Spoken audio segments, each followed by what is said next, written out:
우리가 하나님의 뜻을 잘 분별하는 그런 신앙으로 어려운 시기를 헤쳐나가야 될 것이다. 이런 생각을 해서 오늘은 설교 제목을 주의 뜻을 분별하는 성도의 삶이라 하는 주제로 정했습니다. 이 중요한 기도 제목들 중에 우선해야 할 것이 뭐냐? 하나님의 뜻을 분별하는 분별력을 구하는 겁니다.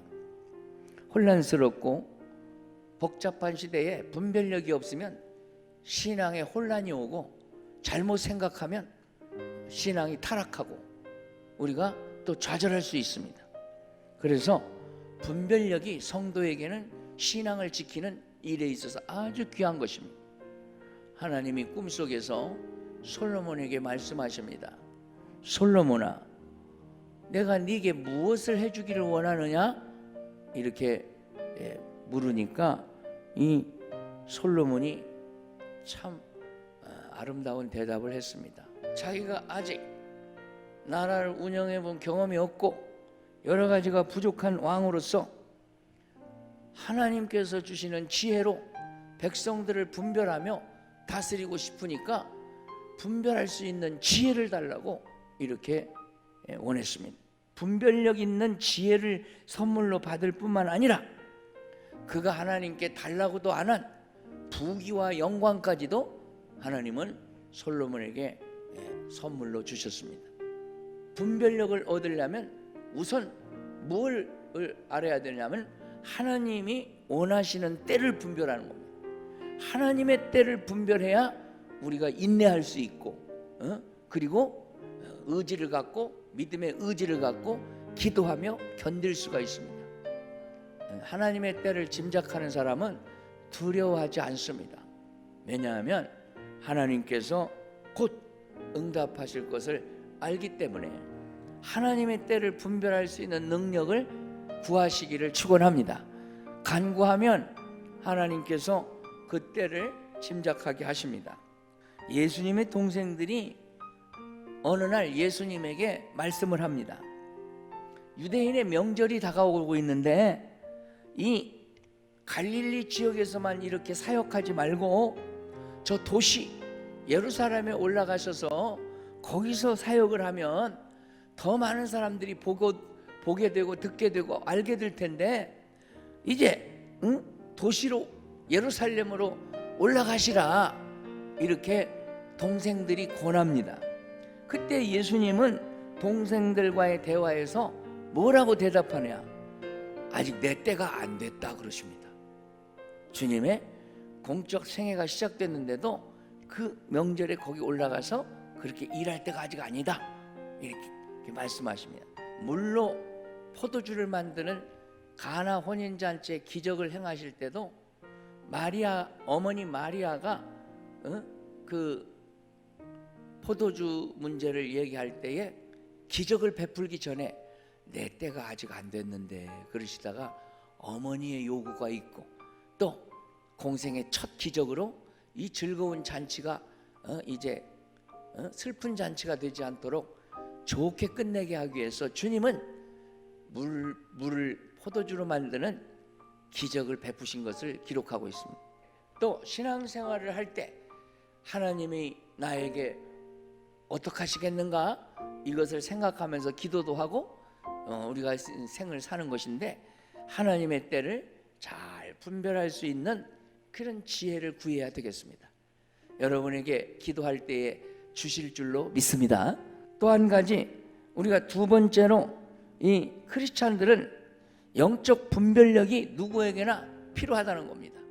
기독교인은 기도하는 사람들이고 영적으로 거듭난 신분이기 때문에 기도하면 지식으로 알 수 없는 거, 이 세상 지혜로 알 수 없는 영적 감각을 성령님이 주셔서 영감으로 깨닫게 하시고 환상으로도 깨닫게 하시고 꿈으로도 깨닫게 하시고 말씀 읽다가 깨닫게 하시고 할렐루야 이렇게 깨닫게 하십니다. 그래서 요한일서 4장 1절로 3절 말씀 보면 영을 다 믿지 말고 영적 분별력을 가지고 잘 분별해서 신앙생활 할 것을 우리에게 권합니다. 그리고 세 번째로 우리 크리스찬들은 하나님의 뜻을 분별하는 지혜가 필요합니다. 그래서 하나님의 뜻을 분별하는 이 지혜를 구해야 되는데, 그 첫 번째가 하나님의 뜻을 분별하려면 내 뜻보다 주의 뜻을 우선해야 한다는 것입니다. 예수님은 자신의 말씀을 하시면서 아버지를 높입니다. 주님도 하나님이십니다. 성자 하나님. 그런데 주님 말씀하시면서 겸손하게, 내가 말하는 이것은 본래 내 것이 아니고 나를 보내신 아버지의 것이다. 내가 하는 말은 그래서 누구 말씀이다?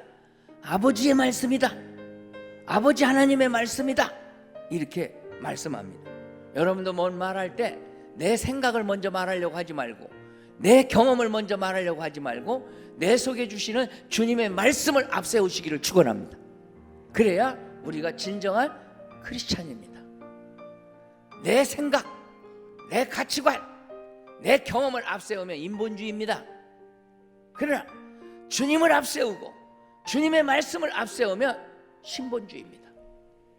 오늘 여러분이 정말 하나님의 뜻을 분별하고 살고 싶으면 내 뜻을 앞세우지 말고 주의 뜻을 우선순위 1로 놓으시기를 바랍니다. 또 한 가지는 하나님의 뜻을 분별하려면 이 지적 호기심이 아니라 순종하려는 의지가 필요하다. 순종은 아는 것으로 끝내는 게 아니라 행동하는 믿음으로 열매 맺을 때 진짜 순종이다, 이렇게 말씀드릴 수 있습니다. 자기 영광을 구하는 사람은 거짓되지만 하나님의 영광을 구하는 사람은 언제나 참되고 그 속에 불의가 없다는 겁니다. 그래서 사람을 볼 때도 껍데기만 봐서는 안 됩니다. 저 사람이 진짜 하나님의 사람이냐 아니냐, 이것을 봐야 됩니다. 사람들은 대체적으로 외모를 보기 쉽습니다. 그러나 진짜 하나님의 사람은 그 중심을 보죠. 다섯 번째로 하나님의 뜻을 잘 분별하기 위해서는 우리 안에 계신 성령님의 뜻에 민감해야 된다. 따라합시다. 성령의 뜻에 민감하자.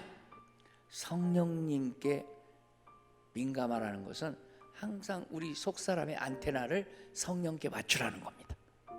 세상 것에 맞추지 말고 깊은 기도 생활을 통하여 하나님의 세미하고 친밀한 말씀을 잘 깨닫고 분별해야 되겠다 하는 것입니다.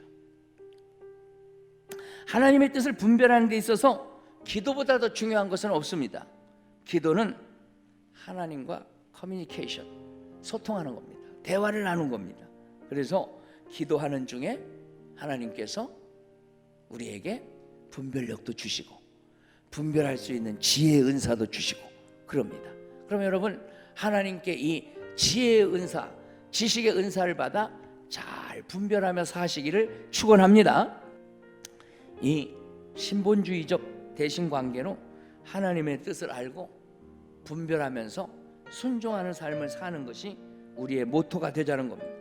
사랑하는 여러분, 날마다 기도와 말씀 속에서 이 하나님의 말씀을 잘 분별하고 세상을 분별하는 가운데 분별력 있는 성도로 살아가야 되겠습니다.